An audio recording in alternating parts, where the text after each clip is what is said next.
예술의 역사 속에서 한 시대를 관통하며 민족의 정체성을 담아낸 위대한 걸작들을 우리는 종종 마주하게 됩니다. 대공황의 절망적인 그늘 아래서 탄생한 이 차가운 사실주의 작품이 어떻게 미국의 상징이 되었는지 진지하게 고찰해 보아야 합니다. 이 작품은 인류 문명사 100대 사건 중 72번째로 기록될 만큼 강력한 문화적 영향력을 전 세계에 미치고 있습니다. 이제 우리는 9단계의 학술적 구조를 따라 이 그림 뒤에 숨겨진 차가운 진실과 사회적 파장을 세밀하게 분석하도록 하겠습니다. 우리의 학술적 탐구는 미국 중서부의 심장부인 아이오와주에서 시작되며 이곳의 척박한 토양은 그림의 시각적 배경을 형성하였습니다. 엘던이라는 작은 마을은 당시 전형적인 농촌 공동체의 모습을 간직하고 있었으며 그랜트 우드에게 영감의 원천이 된 장소입니다. 엘던의 디블 하우스는 1881년에 건축된 전형적인 카펜터 고딕 양식의 정수를 보여주며 이는 단순한 주거 공간 이상의 의미를 지닙니다. 하얀색 수직 판벽과 대조를 이루는 뾰족한 아치형 창문은 중세 유럽의 대성당을 연상시키는 경건함과 소박한 농촌의 삶을 동시에 담아내고 있습니다.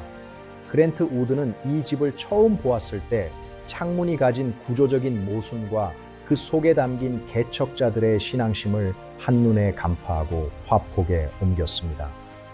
지붕의 경사도와 벽면의 질감 하나까지 정밀하게 계산된 이 건축물은 대공황 시기 미국인들에게 변하지 않는 견고한 안식처라는 심리적 위안을 제공했습니다. 우리는 이제 창문 너머로 보이는 1930년대의 공기를 시각적으로 재구성하여 당시의 사회적 배경을 더욱 심도 있게 파헤쳐 보도록 하겠습니다. 그림의 주인공인 바이런 맥킵이 박사와 작가의 누이 낸 우드는 아이오와주 시더래피즈에서 각자의 삶을 영위하던 평범한 인물들이었습니다. 낸 우드는 오빠의 요청에 따라 어머니의 오래된 드레스에서 링넥 장식을 떼어내어 에이프런을 만들 정도로 작품의 역사적 고증에 헌신적인 노력을 기울였습니다. 치과 의사였던 바이런 맥키비는 자신의 엄격하고 강직한 인상이 그림을 통해 편협한 종교주의자로 오해받을까 우려하며 처음에는 모델 제안을 고사하기도 했습니다. 그러나 우드의 설득 끝에 탄생한 이들의 초상은 개인의 얼굴을 넘어 시련을 견디는 미국적 자존심의 상징인 아버지와 딸의 관계로 승화되었습니다. 두 모델이 실제로 집 앞에서 함께 포즈를 취한 적이 없다는 사실은 이 그림이 철저하게 작가의 상상력과 구성력에 의해 설계된 가상의 진실임을 증명합니다. 남자의 손에 쥐어진 삼지창은 육체노동의 고귀함을 상징함과 동시에 외부의 불확실성으로부터 가정을 수호하려는 강한 의지의 표현으로 해석됩니다. 삼지창의 세 갈래 선은 남자의 셔츠 줄무늬와 데님 작업복의 스티치, 그리고 배경 주택의 창틀 모양과 시각적으로 일치하며 화면 전체에 리드미컬한 긴장감을 부여합니다. 여인의 어깨 너머로 보이는 화분 속 산세베리아는 뱀의 혀라는 별칭처럼 단단하고 뾰족하게 솟아올라 미국 농촌 여성들의 끈질긴 생명력과 강인한 도덕성을 상징합니다. 굳게 담은 입술과 먼 곳을 응시하는 인물들의 시선은 대공황이라는 전례 없는 경제적 재앙 앞에서도 결코 무너지지 않겠다는 굳은 맹세와도 같습니다. 이러한 세밀한 상징 체계들은 관객들로 하여금 그림 속 인물들이 처한 시대적 상황에 깊이 공감하고 현장에 함께 서 있는 듯한 착각을 불러일으킵니다. 1930년 시카고 미술관에서 열린 전시회에서 이 작품은 단숨에 세간의 이목을 집중시키며 $300라는 당시로서는 파격적인 가격에 구입되었습니다. 아이오와 지역 신문에는 자신들을 괴기스럽고 고집스러운 종교 광신도로 묘사했다며 작가에게 거세게 항의하는 수많은 독자 편지가 쇄도하는 소동이 벌어졌습니다. 그랜트 우드는 이러한 비난에 대해 자신이 프랑스에서 배운 시각으로 고향의 가치를 재발견한 것이며 결코 풍자가 아닌 존경의 표시임을 거듭 강조하였습니다. 대공황의 혹독한 시련을 겪던 미국 대중은 점차 이들의 표정에서 자신들의 자화상을 발견하고 시대를 견뎌낼 수 있는 정신적 지주로 이 그림을 받아들였습니다. 오늘날 시카고 미술관을 찾는 수많은 관람객은 이 그림 앞에서 침묵하며 구시대의 가치와 현대적 감각이 만나는 지점에서 발생하는 기묘한 전율을 경험하고 있습니다. 그랜트 우드가 그려낸 아이오와주의 풍경은 단순한 자연의 재현이 아니라 끝없이 펼쳐진 옥수수밭과 먼지 나는 비포장도로가 빚어내는 삶의 터전 그 자체입니다.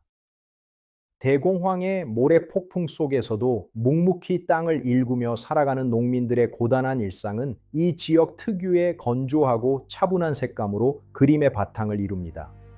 빛바랜 헛간과 광활한 평원은 그 시대 농촌 사회가 직면했던 경제적 고립감을 시각적으로 전달하는 중요한 장치로 작동합니다.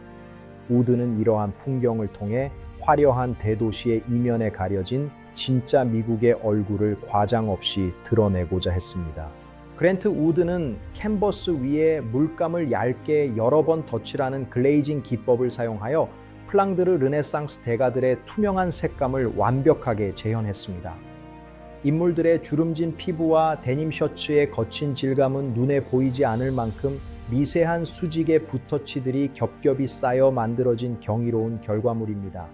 이러한 극사실주의적 묘사는 감정의 과잉을 철저히 배제하고 대상을 객관적으로 관찰하려는 하드 엣지 리얼리즘의 철학을 시각적으로 증명하고 있습니다.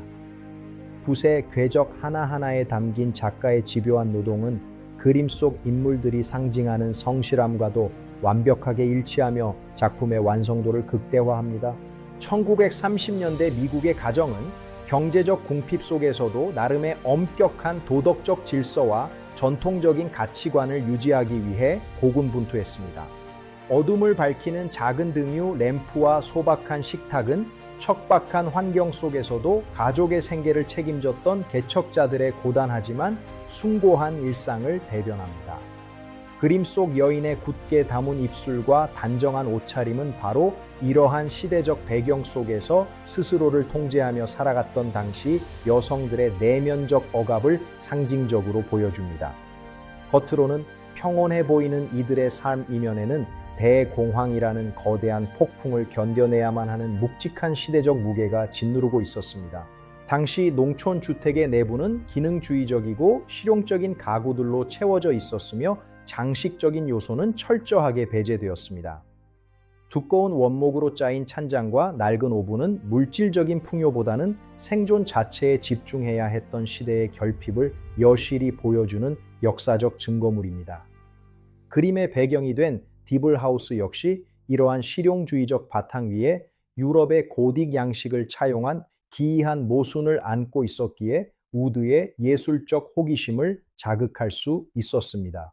우리는 이 낡은 공간의 흔적을 통해 아메리칸 고딕이 단순한 초상화가 아니라 한 시대의 생활 양식을 박제해 놓은 시각적 타임캡슐임을 확인할 수 있습니다.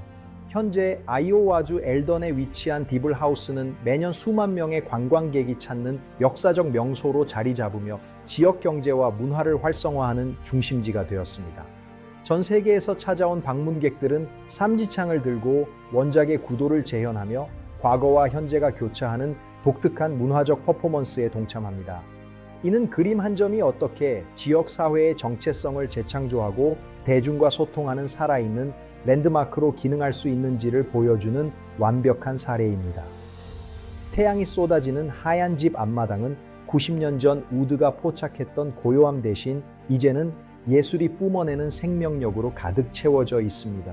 아메리칸 고딕의 성공 이후 수많은 예술사학자들과 비평가들은 도서관의 깊은 먼지 속에서 우드의 서신과 스케치들을 발굴하며 작품의 숨겨진 의미를 끊임없이 재해석해 왔습니다.